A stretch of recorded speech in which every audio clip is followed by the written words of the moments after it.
नमस्कार, मी पंजाब डक. आज आहे 22 जुलै 2025 आणि मी म्हटलं होतं ना 21-20 पासूनच पाऊस सुरू होईल, 21 ला वाढणार आणि 22 ला त्याची व्याप्ती वाढणार आहे.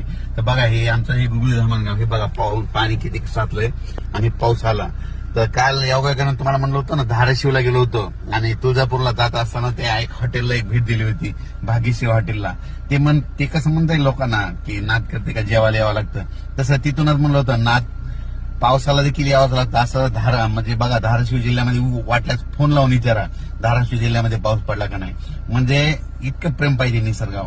म्हणजे धाराशिव जिल्हा, लातूर जिल्हा, परभणी जिल्हा, बीड जिल्हा, संभाजीनगर, इकडे नगर जिल्हा, हिंगोली, नांदेड सगळीकडे पाऊस सुरू झालाय. म्हणजे ते जसं म्हणताय ना तसंच आपलं निसर्गावर इतकं प्रेम पाहिजे की मी म्हटलं होतं ना तांबडा आभाळ झाला की यापुढे पाऊस कोणालाच विचारायचा नाही. तांबडा आभाळ झालं, गरमी वाढली, साप निघू लागले की आपण म्हणायचं 3 दिवसात पाऊस येणार आहे आणि पाहू शकता पाऊस पडलेला. आणि इथूनच मी 4 वेळा व्हिडिओ द्याला की म्हणलं होतं तांबडा आभाळ झालंय, कोणालाच पाऊस विचारत जाऊ नका की पाऊस येणार. म्हणजे पावसाला देखील यावंच लागतं, इतकं निसर्गावर प्रेम पाहिजे.